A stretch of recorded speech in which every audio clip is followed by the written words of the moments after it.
From a calculated contractual marriage, Huiju and Byeon finally arrive at the long-awaited wedding night that viewers had been anticipating for so long.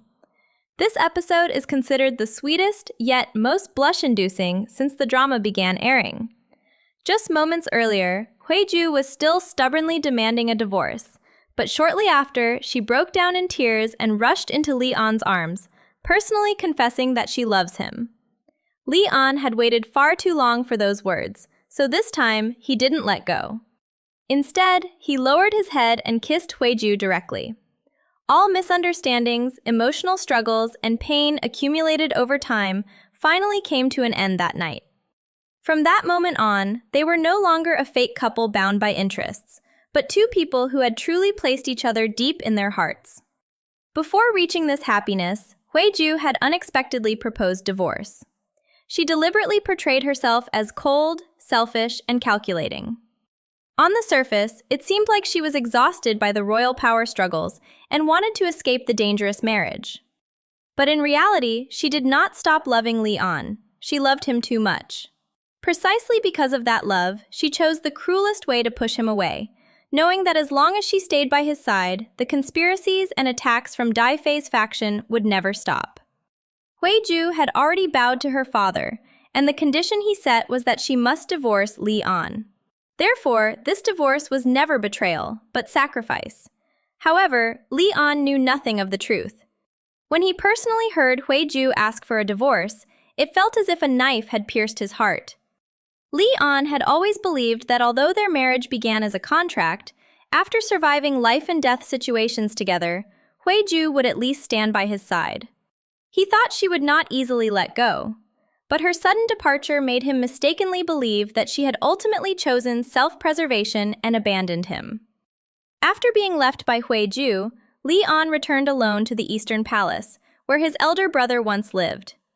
Standing in the cold palace, he recalled his brother's words and finally understood the helplessness of someone sitting on the throne.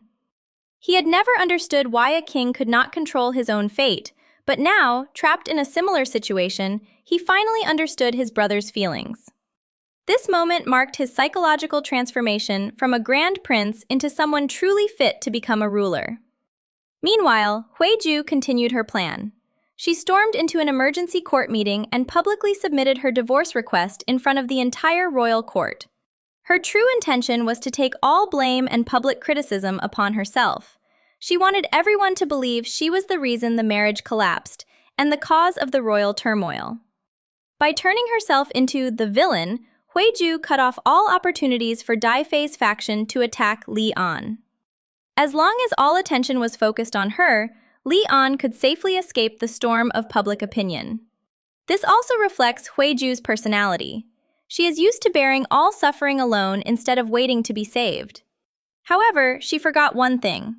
What Byeon truly wanted to protect was never the throne or power, but her.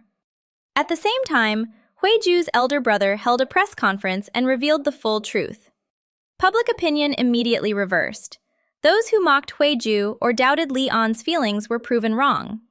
Everyone finally realized that they were not a fake political couple, but truly in love. What Huiju did not know was that Byeon also had his own plan. He decided to stop remaining silent and instead requested the young prince to return the throne to him.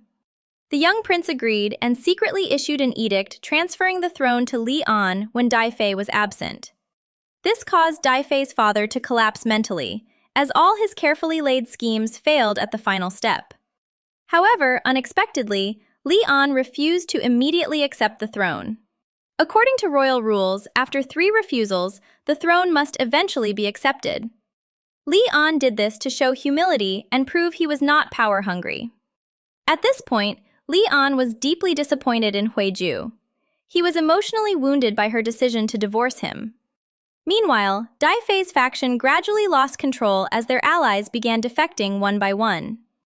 Huiju later learned that Byeon had left the palace and became extremely worried.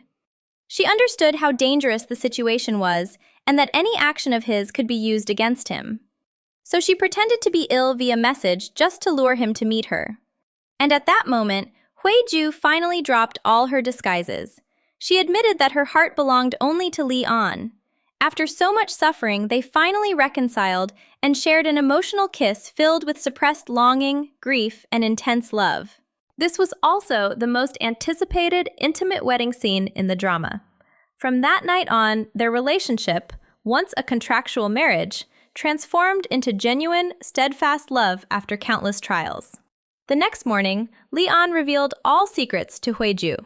He had once received a royal robe sent by his brother, but before he could investigate, his brother died in a fire.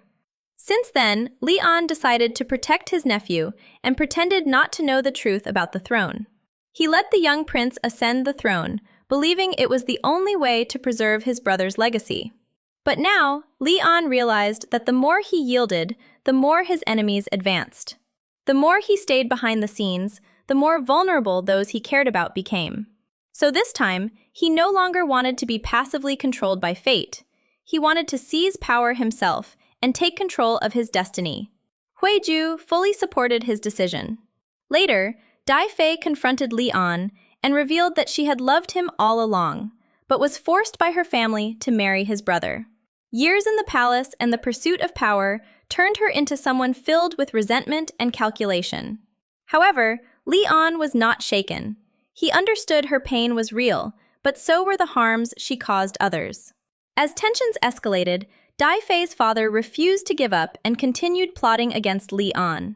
The young prince eventually confessed that he knew the late king's true will and that the throne was built on deception. This revelation caused Dai Fei to completely collapse as she realized she had forced her son to carry such a heavy secret for the sake of ambition. Meanwhile, Huiju regretted her public divorce announcement, as her intention to protect Leon had instead made her a target of public backlash. Just as Huiju was about to return home, a massive explosion suddenly occurred at Leon's location. She rushed there in panic, only to find the entire building engulfed in flames. What broke her completely was realizing that Leon was still inside. This scene marked the emotional peak of the story. The most painful truth is not the cruelty of political schemes, but that two people who love each other deeply are constantly forced apart by fate. One carries all suffering alone, while the other bears all responsibility in silence. They both try to protect each other, yet their ways of protection repeatedly end up hurting one another.